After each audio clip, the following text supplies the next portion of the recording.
Hello, and welcome to Warhammer 40k's Grim History from the Beyond. I'm Zeckthar, And I'm Yuksen. and we are the chroniclers of all that was, and all that will be in the 41st millennium. We have seen the rise and fall of many empires, but this month we will be speaking of the oldest surviving empire in the galaxy. I speak, of course, of the Necrons. Right you are, Zeckthar, the Necrons, a cold and lifeless horde of soulless robots that began their empire 65 million years ago. Thank you, Yuksen.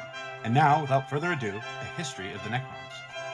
And today, we will be discussing the powerful weapons of the Necrons use, mainly the most vile and powerful Gauss weapons. Right you are, Zeckthar, but let us not forget the other powerful weapons wielded by Necrons, such as Tomb Blades and Tesla Carbons. Very well. Yuksen, since you are so interested in these weapons, why don't you start us off with your favorite? Well, let's talk about cryptic weapons. Cryptics, them being technosorcerers and all, have a variety of weapons only they can solely use. These weapons are used to generate different phenomenons based on whichever sect the cryptek comes from. There are 10 different types of crypteks in the Necron race, and each involves a different concept of technosorcery. There are chronomancers who wield time, psychomancers who deal with psychosis of the enemy, breaking their brains. Plasmamancers are masters of energy, while geomancers, which are also known as alchemists, deal with, well, alchemy. Ethermancers are weathermen that actually control the weather, and observationers who are prophets. Technomancers are very important to the Necrons because they are the mechanics of the robot race, while Voidmancers control dark matter. Dimensionalists are the navigators of space, and last but not least, we have the Datamancers, who are engineers. While not all of these crypteks use weapons, those that do use weapons that are particular to their craft. An example is chronomancers utilize weapons like the Einstave, which can trap foes in a bubble of slowed time, specifically manipulating the flow of time in a given place.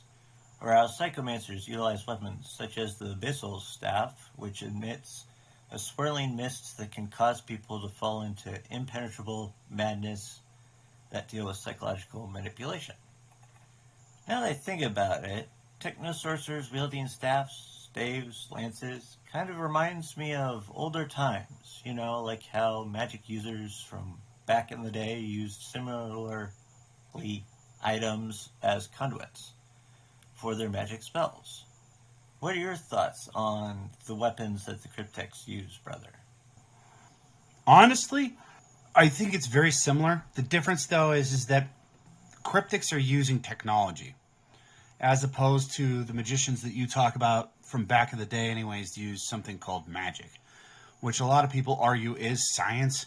It's just something that nobody else really understands. This is something that can be taught, though, what the cryptics do. It is something that can be taught, as opposed to what wizards did anyways, which is you had to have some sort of magical gift. But in effect, they were also taught. Well, yeah, I mean, it's just not all of a sudden you, as a wizard, you wake up one day and go, I think I'll be a wizard today. Fireball! Yeah.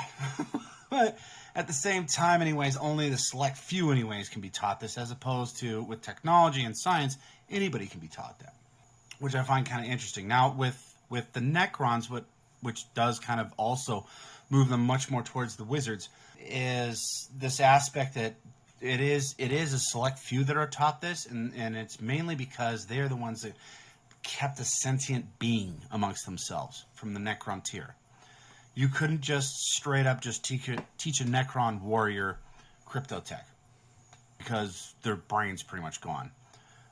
You could, though, anybody anyways, in the Necron army anyways, you could teach them simple things, but most of them anyways that are very powerful is because they've dedicated their lives to it.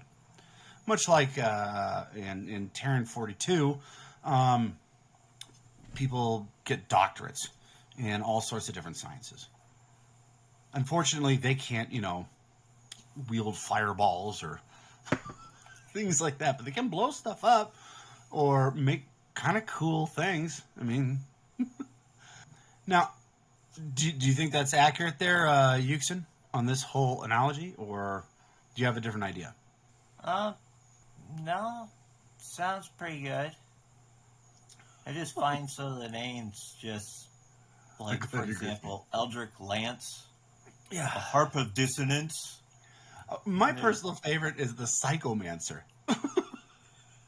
To me, anyways, that just sounds like if you were talking about, like, for instance, a wizard of old, anyways. It's like, who's he? Oh, he's a psycho. Huh? No, he's a psycho, a trained psycho. Yeah. Oh, okay. Even though it means something completely different from the Necrons. I mean, Psychomancers, as far as I know, aren't completely insane. As opposed to, what's the group? Wait. Yeah, Necron Destroyers, who have gone actually insane. And they end up augmenting themselves into completely different forms. And why they're insane, the Necrons don't even like them, is just simply because they just destroy everything that is not robotic. Hence, the name. Yeah. The worst of them, anyways, are Destroyer Lords. But we can get into that later, especially because they normally wield Gauss cannons. But I do have one question before you can continue on, Yuksen. What is your favorite staff that the Cryptotechs use? Are you talking about by name or ability? Both, actually. Well, I find the fact that they would name something after, why I swear, is a magical spell of some sort. The Eldritch Lance. But, that does sound very magical. that or the Harp of Dissonance. That also seems like, They actually call it the harp. Is it a harp? Yep. It's an actual harp. Probably. Like, harp? Wow. Okay. It actually is pretty cool What does in it do? itself, and I actually might put that as one of my favorites of theirs also, because basically, when it's utilized, it creates a single booming bass note from electrum strings that can transform even adamantium plating into brittle glass. That's actually pretty cool. It just seems, it seems cool at the same time. I have this funny image of my head. All of a sudden, this Necron starts stomping forwards, and this one just appears up front with a harp. And I was just thinking, anyways. Strings, a few of them. I was just thinking you made great fans, anyways, from all those people that learned to play the harp as kids, anyways.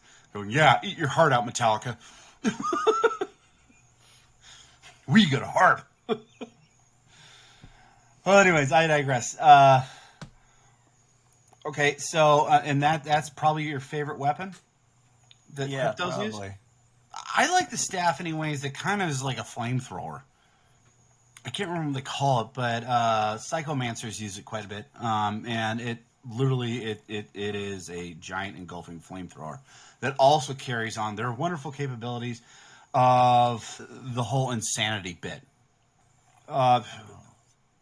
We have other things, anyways, to talk about as well, anyways. And one of your particular favorites is actually the Tesla weapons. Yes. These exact weapons unleash bolts of living lightning that travels from foe to foe after hitting the initial target. Because the lightning discharge becomes more furious with every fresh arc, they have been observed to crack ceramite and plasteel. Tesla weapons, similar to Gauss weapons, have varying levels of power and subsequently have versions wielded from infantry units to vehicles. Unlike Gauss weapons, though, you'll not see them on pylons. Instead, you will find 4 Tesla spheres on a Necron obelisk's hull to fight against foes entering its airspace. Pardon me, Yuksen, for the interruption. But are you telling me this is very similar? I mean, we were just talking about wizards of old. This sounds so much like Chain Lightning, that old spell done by wizards in the past. Is it like that? It's kind of an inverted version by the way that we understand it because normally when it comes to chain lightning, Right. it's one person and then it hits the next person, it's a little bit weaker, and the next person it's a little bit weaker. This So is this more of has like, the opposite effect. yeah, Right. Okay. Yeah. Well, I mean, still though, it does sound very wizardy to me. yeah. Anyway, sorry. Carry on, sir. I find it funny how Warhammer 40k sometimes has loose connections with Terran 42. I mean, the Tesla weapons were named after a scientist called Nikola Tesla, who is known as the first human to experiment with this type of weapon technology. Likewise, on Terra 42, there was an inventor, electrical engineer, and mechanical engineer who also went by the name of Nikola Tesla. He invented machinery that created and used electrical current known as alternating current, or AC. So you're saying there's actually two of them Yes, in two there are. different universes? Huh. Interesting.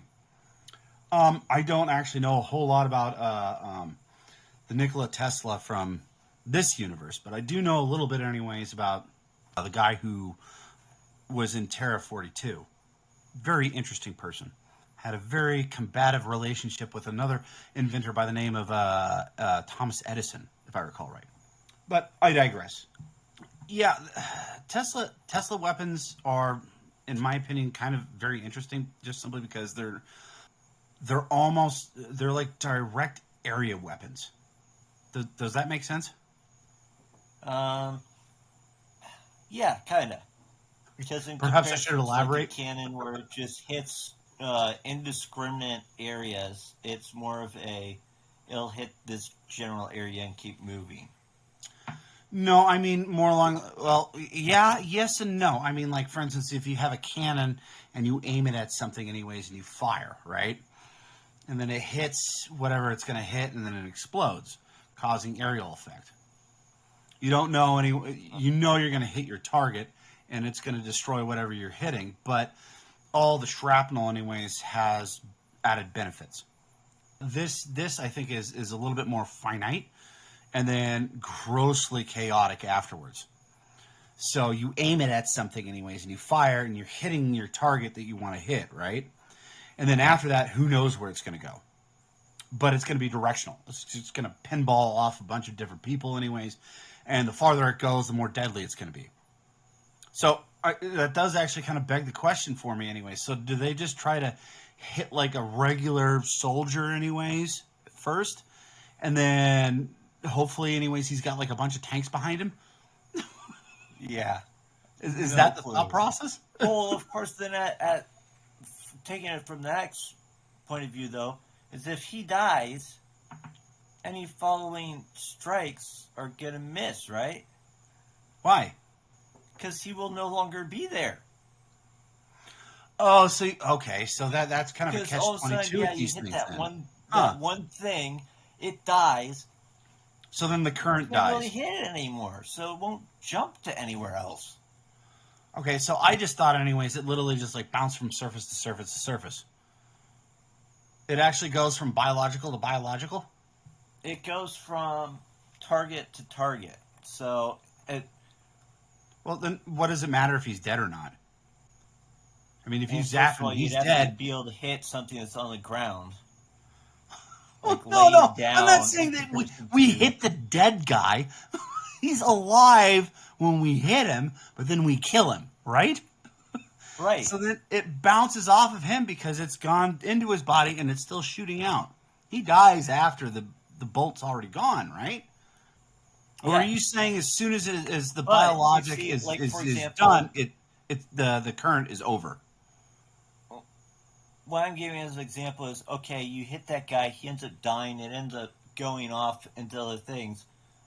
Well, as the weapon works, it's the more times it fires, the more times it hits something, the stronger it'll be. Well, you no Right. longer have that connection to those other things that were hit. Oh, okay. So what you're saying is it actually channels the So life it can't force jump to of. those things anymore the next time that they try shooting. Right? So what are you saying? Are you saying, anyways, it channels the life force of whatever it hits the first time, anyways, and it's actually using that as another conduit? I believe so. Okay. Because Okay. basically it's a living lightning that consumes off of Okay. stuff. Now that makes a little bit more sense. So you wouldn't want to hit just like the weakling soldier, like a grot. If you're attacking orcs, you wouldn't want to hit that guy because he'd just zonk out like almost immediately, and then the lightning would just disappear. You want to hit like a war boss, so that Or you want to hit like in the middle of a group multiple times. Because then you actually have that collective area that's actually would be consuming from, right? right. Which also begs the question is what's the range on this thing, especially after the second hit? I mean, it sounds like what you're saying, anyways. It works better if you're like shooting into a mob of people because everybody's all packed in real close. So therefore, anyways, it kind of zaps around everybody. But if you've got like 4 people and they're all based out 100 yards, can you hit the first guy anyways, and it will zap to the next person? I am not sure about that. I You think think it's a maybe possibility, we should move on or? to your favorite weapons. Oh, okay. Apparently, Yuksen is done talking. Which is okay, because we're going to get into the meat of what the Necron warriors actually use, which is Gauss weapons. Gauss weapons are an exotic form of directional energy weapons used exclusively by the Necrons. These weapons destroy the enemy by firing a green-tinged blast of lightning-like energy that shears apart the target's atomic bonds, literally stripping their bodies apart atom by atom and molecule by molecule. It literally destroys the DNA of the target, which is, to me anyways, just downright scary. Now I know, Yuksen, we have discussed the fact that Necron technology is far beyond anything in the solar system, even after 65 million years, which has confused actually both of us for quite some time. The fact through all that time nobody has brought about tech like this is just ridiculously bizarre. Now, every species has brought new destructive capabilities to war, but nothing like this. The most common weapon that uses this kind of destruction is the Gauss flare, wielded by every common Necron soldier. About the size of most rifles, it glows an eerie green and has an axe head attached to the barrel, which really seems obtuse. Yet when Necron warriors get into close combat, they can wield the gun with extreme efficiency, thanks to their robotic limbs. Now, Yuksen, I want you to hold on to that thought because we are going to talk about this later. It still doesn't make any sense to me. But moving on. A simple weapon to the Necrons, it is the most dangerous infantry weapon in the universe, with the exception of the Dark Eldar's Dark Lance, which fires actual dark matter. Yet, as opposed to the Dark Lance, which is a heavier weapon, much like the Saw and Terran 42, the flare is more commonly used, like the AR-15. The Necrons have a similar weapon as the Dark Lance, known as a Gauss blaster, that is very similar, and it's used for suppressive fire. While the flare is a common weapon for the Necrons, Gauss weaponry is used in much more varieties than just simply the flare and the blaster. They use it as well in cannons and heavy cannons, which just kind of destroy everything in front of them. While flux arcs, exterminators, annihilators, and obliterators, I love these names, are used as defensive weapons. Flux arcs and exterminators are large batteries that fire massive beams at anything that comes close, while annihilators and obliterators shoot a wide doming pulse that encompasses a massive area, very similar to like a bomb going off. This detonation obliterates any armored or biological within the vicinity of the blast. Now, Yuksen, you may ask, if they have such advanced technological capabilities in warfare, how have they not taken over the Milky Way? And honestly, that is a good question. Before you give your answer, do you mind if I give mine? Sure. Okay. Honestly, I think it's just because they're still kind of waking up, and they haven't conglomerated yet. There is no unity with them at this point. You have too many different sects, and there's too few of them. I mean, good example, anyways, is an old expression, which is 15 angry, hungry dogs can still take down a lion. And that's kind of what they're looking at this point, anyways. I mean, like, for instance, humanity in and of itself, they outnumber them. It's got to be something like, 100 to 1, Yuksen? At least. Yeah. And then on top of that, you've also got the orcs, which are also very vast. If it was literally like Zarek thought it was going to be, and it was just going to be the Eldar that they had to compete against, they would have already beaten the Eldar, in my opinion. But their advancements in technological warfare, while it's impressive, other races have gone different directions that also work very well. I mean, like, for instance, okay, Yuksen, you know anyways about this, the bolter, right? Right. I mean, it's the most common thing. I mean, go ahead and describe it for... Well, right. the most common is probably a las rifle, but, Fair enough. But that's not nearly as impressive as a bolter. Well, when it comes to destructive power, yeah. Yeah, I mean, think about it. I mean, it's a 75 caliber explosive tipped mass reactive bolt. I mean, it literally fires out when it hits something. Anyways, it actually it's got the capability actually to push through. Anyways, most armors, and then it's got like an explosive back into it that explodes. It is very ancient, but at the same time, very effective. But that's what the humans use. Not only do the humans use that, but the orcs use it too. I mean, that's all orcs use, or bolters. But because they make a lot of noise. Yes, they make a lot of noise. I mean, they can't shoot worth crap, but if you're close enough, they'll blow you away. Or if there's enough of them around, it doesn't matter how well they can shoot. Right. It's just mass fire. But, okay, so I've given my 2 cents anyways about the Necron race and why, with this advanced technology, they simply haven't conquered everything. What do you think, Yuksen? Well, I think one of the reasons is, as you said, the fact that they're just so outnumbered. Yep. And they are divided.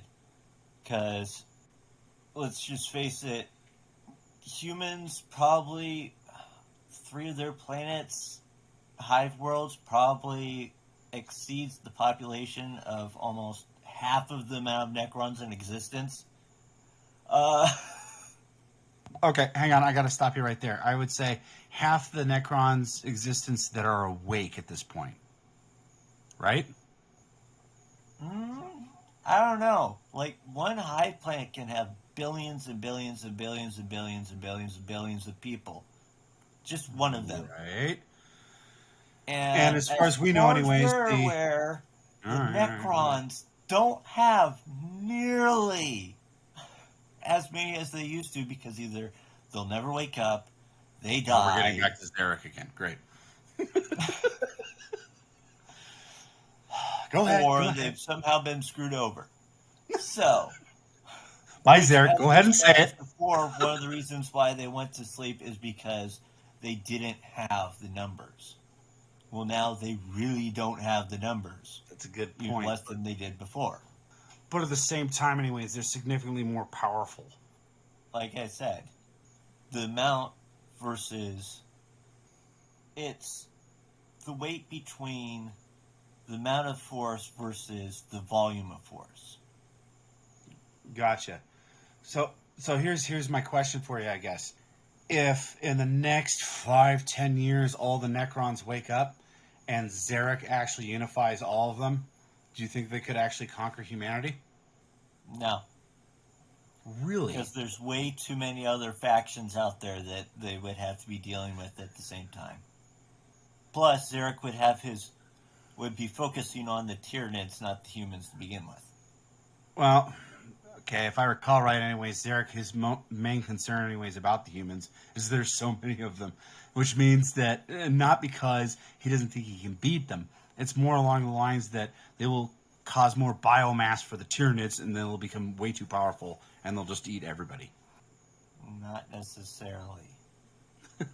Well, I'm saying that's his worry. Okay, so real quick. Okay, we could definitely go back into the argument of Zarek, or I think actually, which is far more interesting, is this concept of hand-to-hand combat. Why is it still around in this universe? It doesn't make a lick of sense to me. I mean, we've just literally talked about this Gauss weapon that literally destroys DNA of whatever it shoots at, right? Right? Why is it then that it's like, well, all of a sudden people are still fighting with swords? Which I also have to add on a completely different note. The chain sword. That is the most ridiculous thing ever.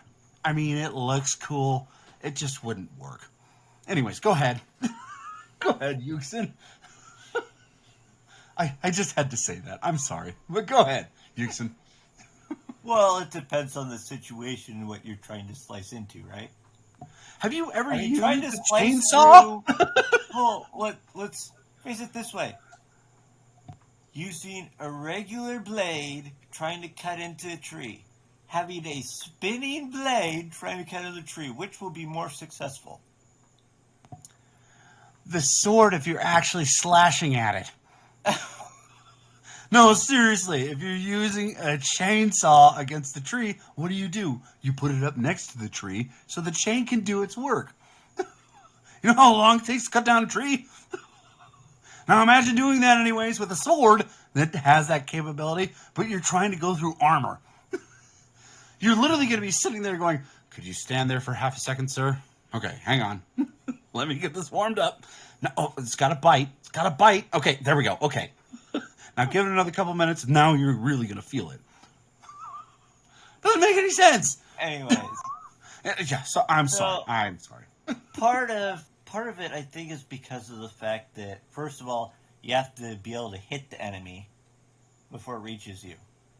Which, True. if you look at originally, for example, most of their weapons were gauged towards, for example, the old ones, the Krorks, and the Eldari. Right. Okay, let's face it, the Krorks, there's so many of them, you can't kill them all by the time that they get to you, and their whole viewpoint is get in combat, tear everything apart. Well, not only that, but they're huge. I mean, try to imagine anyways hitting, the weak spot on the side of a planet. Yeah. They're just monsters. Anyways. And let's face it, you would have to hit several vital points to actually take it down, even if you're atomizing it. Right. Then, looking at that, one of the things about the Eldari is they have psychers that use defensive, like, shield stuff on the troops. And their main ranged weapon shoots spinning little blades. Sure. But they have their own sects that fully focus on using powerful hand weapons. Or like a sidekick spear where you hit somebody with it and it can drain their life. So what you're trying to say is trying to combat what they were facing at the time. So at the time, anyways, they were having to combat against like psychic shielding, which makes the Gauss weapon kind of not useless, but not nearly as effective. Right. Because you're not actually hitting anything that's has DNA to it. It's iconic. But at the same time, now... Well, it's not like they're creating new tech. You just established that they aren't. Well, no. Okay. I'm not just talking about Necrons here. I'm actually talking about just, like, everybody. I understand, like, for instance, why the orcs use it. Because, well, I mean, they like hitting things. They like tearing things apart. Well, let's just get to the point anyways. They just like hitting things. And they're not very good shots.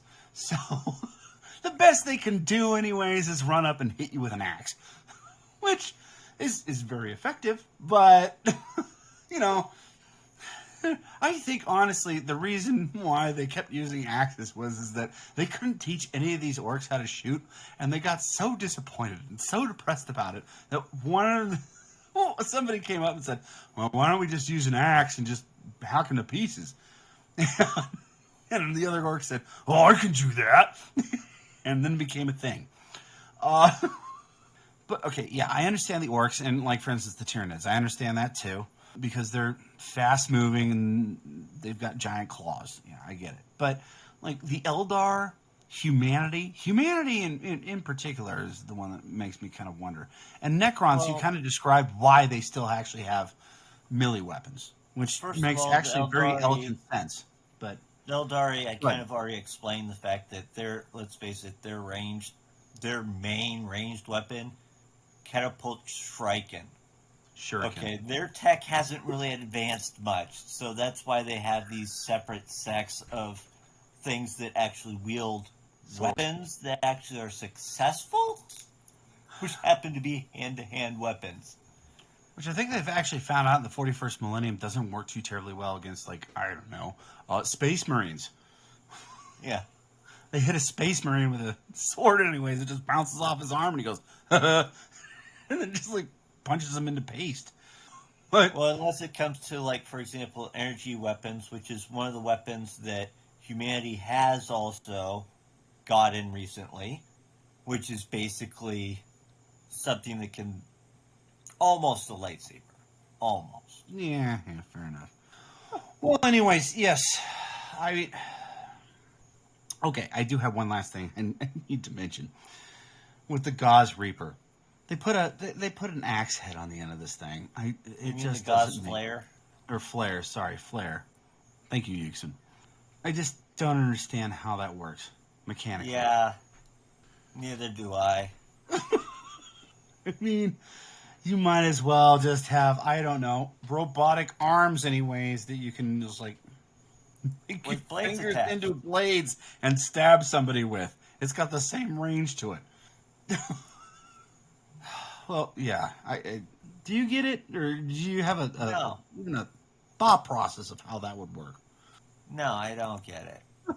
Okay. Well, maybe we'll have to look more into that. I mean, maybe they're trying to get as close as they could to, like, the Necron Lord's war scythe. I don't know. Who knows? Maybe it's just, honestly, just decorative. Yeah. I mean, that would make sense, right? I mean, a lot of weapons anyways have all sorts of different things that are designs that are just, honestly, there to look cool. And don't get me wrong, it does look pretty cool. It just doesn't look efficient. Well, unfortunately, that is all the time we have. Join us next time for our simple thoughts about the Necrons, including how they conduct themselves in combat, as well as our personal views of their empire. Indeed. And don't forget to send those questions to www.asharaka.com. Yes, and we will answer those questions next week. Right? Right. Right. Until next time, this is Zeckthar and Yuksen, signing off.